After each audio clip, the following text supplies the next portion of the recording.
5 seconds. Start. ಅಭಿಯೋಜನೆಯು ಒಟ್ಟು 6 ಸಾಕ್ಷಿಯನ್ನು ಪ್ರಾಸ 1ರಿಂದ 6 ಎಂದು ವಿಚಾರಣೆಗೆ ಒಳಪಡಿಸಿದ್ದು ಇರುತ್ತದೆ. ಅದೇ ರೀತಿ ದಸ್ತಾವೇಜು ನೀತಿ 1ರಿಂದ 5 ದಾಖಲಾತಿಗಳನ್ನು ಗುರುತಿಸಿಕೊಂಡಿರುತ್ತಾರೆ. ಅದೇ ರೀತಿ ಮುದ್ದೆಮಾಲನ್ನು ಮುದ್ದೆಮಾಲು 1 ಎಂದು ಗುರುತಿಸಿಕೊಂಡಿರುತ್ತಾರೆ. ದಂಡ ಪ್ರಕ್ರಿಯಾ ಸಂಹಿತೆ ಕಲಂ 313ರಡಿಯಲ್ಲಿ ಆರೋಪಿತರ ಹೇಳಿಕೆಯನ್ನು ದಿನಾಂಕ 12/1/2023ರಂದು ಪಡೆಯಲಾಯಿತು. ಆರೋಪಿತರು ತಮ್ಮ ವಿರುದ್ಧ ಇರುವ ಎಲ್ಲ ಸಾಕ್ಷ್ಯಾಧಾರಗಳನ್ನು ಅಲ್ಲಗೆಳೆಯುವುದಲ್ಲದೆ ತಮ್ಮ ಪರ ಯಾವುದೇ ಮೌಖಿಕ ಮತ್ತು ದಾಖಲೆಗಳ ಸಾಕ್ಷ್ಯಾಧಾರಗಳು ಇಲ್ಲವೆಂಬುದಾಗಿ ಹೇಳಿರುತ್ತಾರೆ. ಅಭಿಯೋಜನೆಯ ಪರ ವಾದವನ್ನು ಕೇಳಲಾಯಿತು.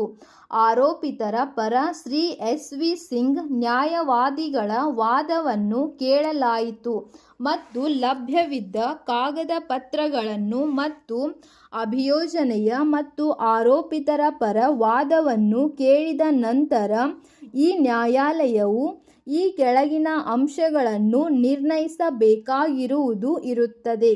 ಅಂಶಗಳು: ದಿನಾಂಕ 24/3/2014ರಂದು ಮಧ್ಯಾಹ್ನ 3 ಗಂಟೆಯ ಸುಮಾರಿಗೆ ನವಲ್ಗುಂದ ಪೊಲೀಸ್ ಠಾಣೆಯ ಹದ್ದಿಯ ಪೈಕಿ ದಾಟನಾಳ ಗ್ರಾಮದ 1ನೇ ಆರೋಪಿ ಶ್ರೀ ಹನುಮಪ್ಪ ರವರ ಮನೆಯ ಮುಂದಿನ ಸಾರ್ವಜನಿಕ ರಸ್ತೆ ಮೇಲೆ 1ನೇ ಆರೋಪಿತನು ಅವಾಚ್ಯವಾಗಿ ಬೈದು ಚಾಸ 4ರವರಿಗೆ ಬಡಿಗೆಯಿಂದ ಎಡಗಾಲು ಮೊಣಕಾಲಿಗೆ ಹೊಡೆದಿದ್ದಲ್ಲದೆ ಚಾಸ 1ರವರಿಗೂ ಸಹ ಬಡಿಗೆಯಿಂದ ಎಡಗೈಗೆ ಹೊಡೆದಿದ್ದು ಮತ್ತು 2ನೇ ಆರೋಪಿ ಚಾಸ 1ರವರಿಗೆ ಕೈಯಿಂದ ಹೊಡಿಬಡಿ ಮಾಡಿದ್ದು.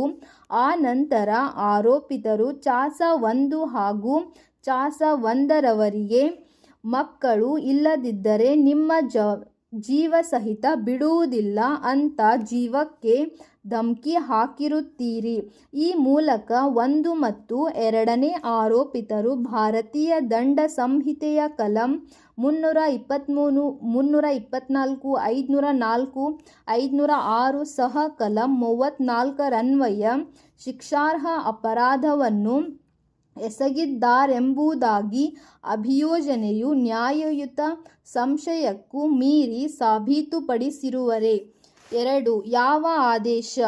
ಅಂಶ ನಂಬರ್ 1ಕ್ಕೆ ಕೆಳಕಂಡ ಕಾರಣಗಳಿಗಾಗಿ ಇಲ್ಲ ಎಂದು ಉತ್ತರಿಸಲಾಗಿದೆ ಮತ್ತು ಅಂಶ ನಂಬರ್ 2ಕ್ಕೆ ಅಂತಿಮ ಆದೇಶದಂತೆ ಈ ಕೆಳಗಿನ ಕಾರಣಗಳಿಗಾಗಿ ಕಾರಣಗಳು: 1ನೇ ಆರೋಪಿ ಅಭಿಯೋಜನೆಯ ಪ್ರಕರಣದ ಪ್ರಕಾರ ದಿನಾಂಕ 24/3/2014ರಂದು ಮಧ್ಯಾಹ್ನ 3 ಗಂಟೆಯ ಸುಮಾರಿಗೆ ನವಲ್ಗುಂದ ಪೊಲೀಸ್ ಠಾಣೆಯ ಹದ್ದಿಯ ಪೈಕಿ ದಾಟನಾಳ ಗ್ರಾಮದ 1ನೇ ಆರೋಪಿ ಶ್ರೀ ಹನುಮಪ್ಪ ರವರ ಮನೆಯ ಮುಂದಿನ ಸಾರ್ವಜನಿಕ ರಸ್ತೆ ಮೇಲೆ ಚಾಸ 1 ಹಾಗೂ ಅವರ ತಮ್ಮ ಚಾಸ 4ರವರು ಕೂಡಿಕೊಂಡು 1ನೇ ಆರೋಪಿತನ ಮನೆಗೆ ಹೋಗಿ ಆಸ್ತಿಯಲ್ಲಿ ಸರಿಯಾಗಿ ಪಾಲು ಮಾಡು ಅಂತ ಕೇಳಿದಾಗ 1ನೇ ಆರೋಪಿತನು ಅವಾಚ್ಯವಾಗಿ ಬೈದು ಚಾಸ 4ರವರಿಗೆ ಬಡಿಗೆಯಿಂದ ಎಡಗಾಲು ಮೊಣಕಾಲಿಗೆ ಹೊಡೆದಿರುತ್ತಾರೆ. ಆಗ ಚಾಸ 1ರವರು ಬಿಡಿಸಿಕೊಳ್ಳಲು ಹೋಗಿದ್ದು ಅವರಿಗೂ ಸಹ 1ನೇ ಆರೋಪಿ ಬಡಿಗೆಯಿಂದ ಎಡಗೈಗೆ ಹೊಡೆದನು. ಅಲ್ಲಿಯೇ ಇದ್ದ 2ನೇ ಆರೋಪಿ ಚಾಸ 1ರವರಿಗೆ ಕೈಯಿಂದ ಹೊಡಿಬಡಿ ಮಾಡಿರುತ್ತಾರೆ. ನಂತರ ಕೂಡಿದ ಓಣಿಯ ಜನರಾದ ಚಾಸ 5ರಿಂದ 7ರವರು ಸಿಟ್ಟು ಮಾಡಿ ತಂಟೆ ಬಿಡಿಸಿದರು. ಆನಂತರ ಆರೋಪಿತರು ಚಾಸ 1 ಹಾಗೂ ಚಾಸ 4ರವರಿಗೆ ಅವಾಚ್ಯವಾಗಿ ಬೈದು ನಿಮ್ಮ ಜೀವ ಸಹಿತ ಬಿಡುವುದಿಲ್ಲ ಅಂತ ಜೀವಕ್ಕೆ ಧಮಕಿ ಹಾಕುತ್ತಾ ಹೋದರು.